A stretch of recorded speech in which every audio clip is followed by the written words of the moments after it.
Hi, everybody, and welcome to the DRF Breeding Report. I'm Dan Illman, along with Nicole Russo, and this week we will preview the upcoming Fasig-Tipton Saratoga Select Yearling Sale, and all of our yearling season coverage is presented by Stone Street. Nicole, before we get started, we have to remind everybody that our yearling market preview insert is available online on DRF.com, and DRF Breeding Live will live stream this Fasig-Tipton Saratoga Select Yearling Sale on Monday and Tuesday. Some really nice pedigrees on display.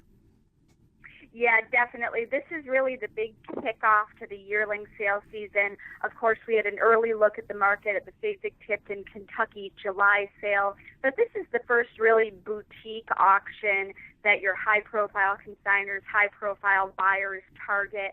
A lot of major graduates out of this sale in recent years, and we'll be on site next Monday and Tuesday in Saratoga, streaming the sale live, providing market analysis, updates on top horses, and more on our DRF Breeding Live blog. Let's recap last year's Saratoga Select recap. 3% decline in gross, 5% decline in median. That's a pretty solid, if only a single-digit decline, a pretty solid market. The average price, $292,115. The buyback rate, 23%. And in the 2015 Saratoga Select Yearling Sale at Fasig-Tipton, Belmont Stakes winner Tappet sold for $1.2 million. Yeah, definitely. He's among the higher profile graduates of the sale to come out of the sale in recent years. Son of leading sire Tappet, out of the Grade 1 winner Appealing Zophie, just ticked all these boxes when he came to the sale ring and has lived up to it on the racetrack. The 2016 sale, as we mentioned, showed a couple of kind of single-digit shifts in some of the numbers. But, for this market, which took so many years after the recession to kind of find a solid point again, that's a solid market. Those are not huge shifts. The buyback rate did rise last year, but it was phenomenally low in 2015, so that not an unexpected change. Overall, we're seeing kind of a solid market as we come into the Saratoga sale. Let's preview some yearlings to watch in the 2017 edition of the Fasig-Tipton Saratoga Yearling Sale. We just saw Tappet cross the wire in front in the Belmont Stakes. He's got a half-brother by Speightstown, and you got to expect that this horse is going to attract a lot of attention from buyers. Oh, of course. Speightstown, always such a, just a solid, useful racehorse sire. As we mentioned, Appealing Zophie, a Grade 1 winner herself, is a 2-year-old at Saratoga winning the Spinaway. She's now the dam of 3 winners from 5 starters in her broodmare career, led, of course, by Tappet. This one, you can't have a bigger catalog update than this. Gotta love this pedigree. Speightstown adds speed and versatility. Appealing Zophie herself, you mentioned her precociousness as well as speed, and Tappet winning the classic Belmont Stakes at 1.5 miles. When you think about pedigrees and you think about big ticket items, you think about the super stallion Tappet, who is very well represented this summer at Saratoga. Let's take a look at a gray filly out of Lady of 50, winner of the Grade 1 Clement L. Hirsch. Yeah, definitely. Tappet's got, I believe, 10 yearlings in this catalog, and several of them out of Grade 1 winners, Grade 1 producers. Just a really solid group of yearlings for this stallion, who has just been a commercial force. This one, as you mentioned, the Damn Lady of 50, winner of the Grade 1 Clement Hirsch out in California. This is her second foal, first foal an unstarted 2-year-old, and this is going to be one of those big ticket horses by Tappet. Yeah, this one's full brother was a $625,000 buyback last year at the Saratoga sale. Eventually went for $210,000 at Barrett's in 2017. Beautiful pedigree. The second dam, KD's Shady Lady, was a graded stakes place 2-year-old as well. Another Tappet filly that you really have to look at is the one out of Sweet Lulu, winner of the prestigious Test Stakes at Saratoga. You have to think there's just nothing but speed and class in this pedigree. As we take a look, you've got Anchor Down, Iron Fist, quality horse after quality horse. Yeah, absolutely. And more importantly, Anchor Down, a Grade 2 winner, and Iron Fist, a stakes winner, half siblings to Sweet Lulu, both by Tappet, showing how well this cross works. Sweet Lulu, as we mentioned, won the Grade 1 test. Also could stretch out well enough to place in the Grade 1 cotillion. Just a class race filly. Second foal out of her here. Her first is a 2-year-old, and being by leading sire Tappet, so much to like on this page.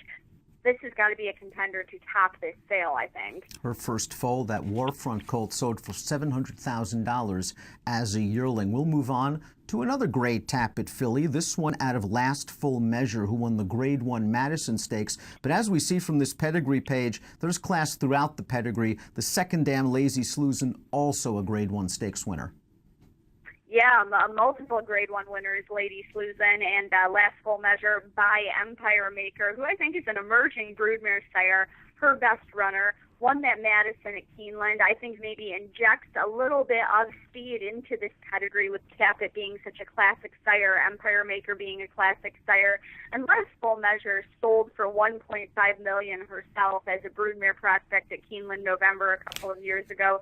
So this is certainly a pedigree with commercial appeal. Full brother to this filly sold for $385,000 as a yearling, and a half-sister by Warfront went for $600,000. Yet another Tappet, this one a Colt out of Tap Your Feet. This is a half to a very nice filly named Diamondrella, a very nice filly named Bonnie Blue Flag. Both of those fillies sold for 7 figures as broodmare prospects. Yeah, and just everything from this family seems to run, starting with the dam Tap Your Feet by the very good broodmare sire Dixieland Band, herself a stakes winner as a broodmare produced, of course, Diamondrella. He mentioned winner of the Just a Game and the First Lady Grade 1 events. Diamondrella, now the dam of a group stakes performer in France and Australia in Spectroscope. Bonnie Blue Flag, a stakes winner, and multiple Grade 1 place sprinting on the dirt, so versatility in that pedigree.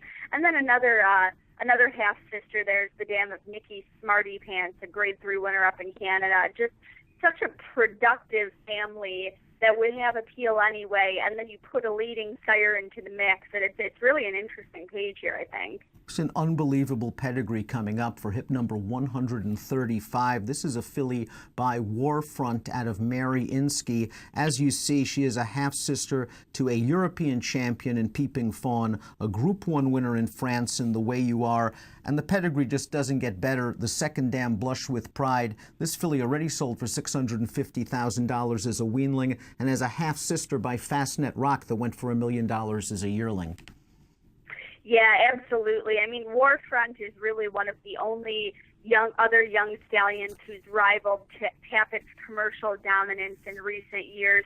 He always does so well at these sales where you get this huge contingent, especially of international buyers, high-end domestic buyers with breeding programs. And this filly, they've got to be looking at thinking that she's going to have a ton of residual value down the road as a broodmare prospect.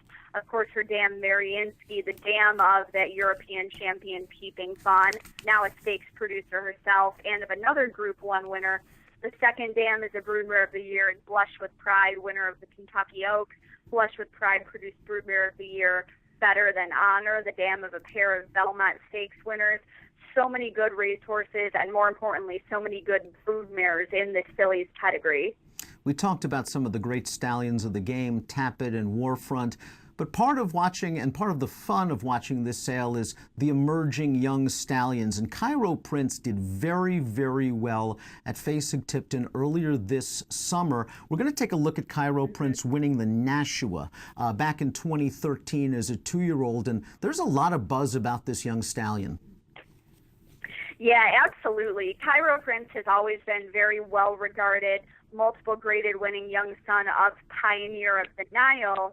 He went to stud about the same time American Pharoah was ripping through the racing world, and Cairo Prince became sort of a value play for that line with his stud fee positioned much lower than Pioneer of the Nile, American Pharoah, and Grandsire Empire Maker, and he's really lived up to that hype. He had a breakout sale in July. He put 2 yearlings from his first crop in the top 10 prices.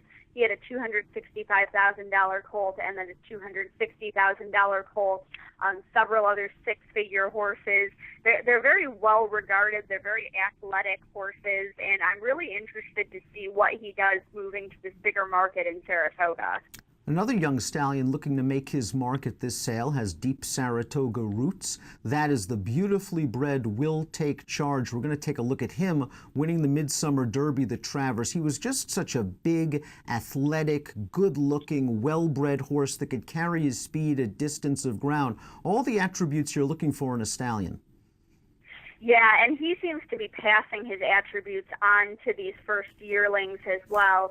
They're all very big, flashy, athletic-looking horses. He's really stamping his get.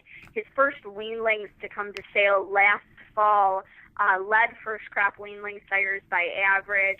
He had a Colt sold for $350,000 at the Keeneland November sale. That's a very, very solid weanling price for a first-year sire.